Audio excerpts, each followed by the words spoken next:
पाकिस्तान यदि अपनी हरकतों से बाज नहीं आया तो आज मैं फिर से रक्षा मंत्री होने के नाते कहना चाहता हूं, बहनों भाइयों, इस बार हम ऐसा जवाब देंगे कि दुनिया देखती रह जाएगी। बहनों भाइयों, इस बार माफ नहीं किया जाएगा किसी भी सूरत में। पाकिस्तान की फटी पड़ी है, यह पाकिस्तान एडमिट कर रहा है यूनाइटेड नेशंस की मीटिंग के अंदर। क्या बोल रहे हैं वो? डोनाल्ड ट्रंप को कुछ आईना दिखाने की कोशिश कर रहे हैं कि वो भी आईना जो उनके पिछवाड़े की तरफ लगा हुआ है। भारत से आई एक चेतावनी जिसे सुनकर पाकिस्तान की नींद उड़ जाएगी। दरअसल भारत के रक्षा मंत्री राजनाथ सिंह ने साफ शब्दों में पाकिस्तान को चेतावनी दी और कहा है कि अगर पाकिस्तान अपनी हरकतों से बाज नहीं आता तो इस बार ऐसा जवाब दिया जाएगा कि दुनिया देखती रह जाएगी। और राजनाथ सिंह साहब एक बार फिर उन्होंने जो है वो पाकिस्तान की तरफ इशारा किया है और जिस तरह से उन्होंने वो जैसे कहते हैं थ्रेट उन्होंने दी है। हमारे यहाँ से भी कुछ इसी किस्म की बातें की जाती हैं, ऐसा नहीं है कि सिर्फ आपकी साइड से, हमारे यहाँ भी अक्सर न्यूक्लियर वेपन्स को लेकर कहा जाता है कि जी क्योंकि हम न्यूक्लियर स्टेट हैं तो हमें डराया नहीं जा सकता और हम भी जो है वो अटैक कर देंगे। सर, ये आपको लगता है इस किस्म की स्टेटमेंट्स आनी चाहिए? पाकिस्तान के प्रेसिडेंट आसिफ अली जरदारी ने बोला कि भाई इंडिया एक और हमले की तैयारी कर रहा है। घबराहट इतनी थी कि उन्होंने ऑफर दिया कि हम इंडिया के साथ बात करना चाहिए। किसी भी हालत में भारत माफी नहीं देगा। ये बयान रक्षा मंत्री ने बंगाल में एक रैली के दौरान दिया जब वो दुनिया में चल रहे घमासान के बारे में बोल रहे थे। पाकिस्तान की फटी पड़ी है, ये पाकिस्तान एडमिट कर रहा है यूनाइटेड नेशंस की मीटिंग के अंदर। क्या बोल रहे हैं वो? डोनाल्ड ट्रंप को कुछ आईना दिखाने की कोशिश कर रहे हैं कि वो भी आईना जो उनके पिछवाड़े की तरफ लगा हुआ है। क्या बोल रहे हैं? उन्होंने बोला कि जो मिडिल ईस्ट है इसके अंदर जो आग है वो डोनाल्ड ट्रंप को नहीं लगानी चाहिए थी। अब यूनाइटेड नेशंस की सिक्योरिटी काउंसिल में पाकिस्तान जो कि एक पालतू कुत्ता बन चुका है अमेरिका के लिए, वो उसको भौंक रहा है और काटने की कोशिश कर रहा है। ये एक अनप्रेसिडेंटेड मूव है। आपको लगेगा यार एक तरफ तो मिसाइल चल रही हैं, अमेरिका ठोक रहा है अच्छी तरह से ईरान को, मल्टीपल नेशंस को हिट किया गया है, वायलेंस चरम सीमा के ऊपर है और बिगेस्ट बॉम्ब शेल यानी कि बिना गोली चलाए एक बॉम्ब गिर दिया, वो भी इस्लामाबाद में। ये कैसे हो गया और इनके अंदर इतनी हिम्मत कैसे आ गई? मुझे लगता है इनको पैसे चाहिए, क्योंकि जैसे ही इनके मुंह में पैसे आएंगे ये भौंकना बंद कर देंगे। सॉरी मैं आज ये वर्ड यूज कर रहा हूं क्योंकि पाकिस्तान के लिए इससे अच्छे वर्ड्स मेरे मुंह से कभी निकल नहीं सकते। ना ही मैं अमन की आशा वजह से बिके हुए हिंदुओं की तरह मैं कोई वीडियो बना सकता हूं।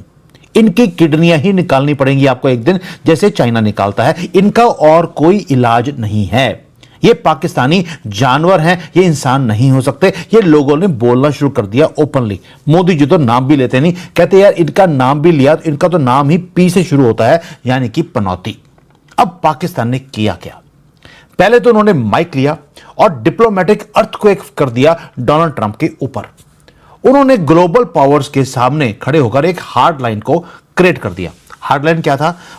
मैसेज था अर्जेंट, टोन थी अनयील्डिंग और इंप्लीकेशंस थे मैसिव फॉर यूनाइटेड नेशंस। आईना दिखाया है अपने पिछवाड़े का भी, और डोनाल्ड ट्रंप को बोला कि जब डिप्लोमेटिकली बातें हो रही थी, पाकिस्तान खुद डिप्लोमेटिकली ईरान की बातें करवा रहा था, तो उसके बाद युद्ध करने की जरूरत क्या थी? अगर आप आज देखें जो युद्ध है, जो पाकिस्तान बता रहा है कि भाई आपने एक कोऑर्डिनेटेड अटैक किया डिस्ट्रक्शन क्रिएट करने के लिए, आपने हिट किया एक इस्लामिक कंट्री को, ये पाकिस्तान बोल रहा है।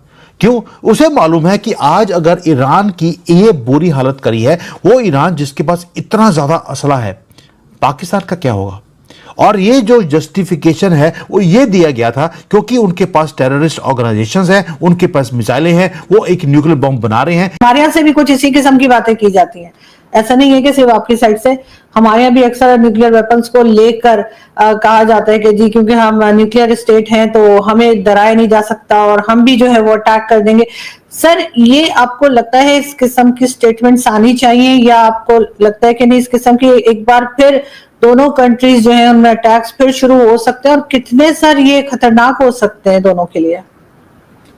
देखिए अर्जु जी, मेरा एक फर्म बिलीफ है कि इस प्रकार की स्टेटमेंट्स होनी नहीं चाहिए, क्योंकि क्या होता है कि आपका जो डेटरेंस का दायरा होता है वो एक्चुअली कम होता जाता है।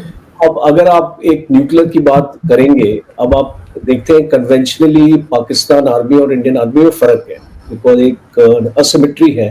हमारी फौज बड़ी है आपकी फौज से, और इक्विपमेंट्स भी और जो भी चीजें हैं, तो एक कन्वेंशनल वॉर की अगर हम बात करें तो उसमें एक डिस्पैरिटी है। और जो देश कन्वेंशनली अगर उसकी फौज कमजोर होती है तो वो न्यूक्लियर थ्रेट जारी करता है। वो क्यों जारी करता है? एक साइकोलॉजिकल है, क्योंकि मैं इसको समझ सकता हूं। मैंने अपना पीएचडी एक सब्जेक्ट में किया, इमोशनल इंटेलिजेंस, और मैं हर एक चीज को एक बिहेवियरल साइंस की तरीके से एनालाइज भी करता हूं।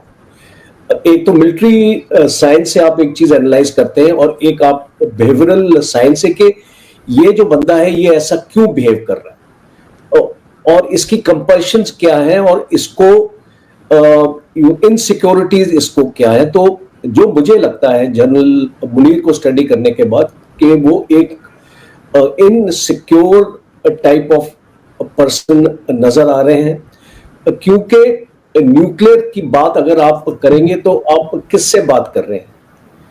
और इंडिया के पास भी न्यूक्लियर है।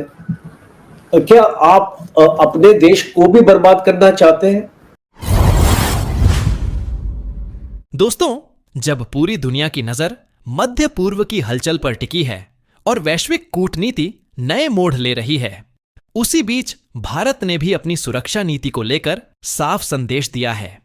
हाल ही में एक सार्वजनिक कार्यक्रम में रक्षा मंत्री राजनाथ सिंह ने कहा कि भारत अपनी संप्रभुता और नागरिकों की सुरक्षा के लिए पूरी तरह प्रतिबद्ध है और किसी भी प्रकार की उकसावे वाली गतिविधि को गंभीरता से लिया जाएगा।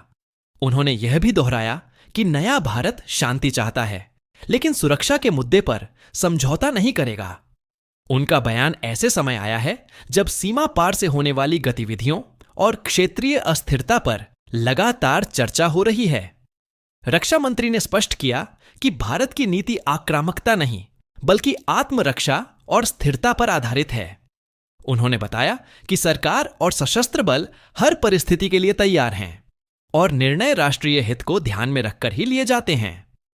इस पूरे घटनाक्रम का भू राजनीतिक महत्व भी है, क्योंकि दक्षिण एशिया में संतुलन और शांति बनाए रखना केवल भारत ही नहीं बल्कि वैश्विक समुदाय के लिए भी जरूरी है। भारत की रणनीति स्पष्ट है, पहले संवाद, लेकिन यदि जरूरत पड़ी तो ठोस कदम। यही संदेश अंतरराष्ट्रीय मंचों पर भी दोहराया जा रहा है कि भारत शांति का समर्थक है, पर कमजोरी का प्रतीक नहीं। अब जरा कल्पना कीजिए, अगर आने वाले दिनों में हालात और बदलते हैं तो क्षेत्रीय समीकरण किस दिशा में जा सकते हैं? और क्या यह बयान आने वाले समय की बड़ी रणनीति की झलक है? ऐसे ही गहन विश्लेषण के लिए हमारे साथ जुड़े रहिए। वीडियो पसंद आए तो लाइक करें, अपने विचार कमेंट में साझा करें और चैनल को सब्सक्राइब करना न भूलें।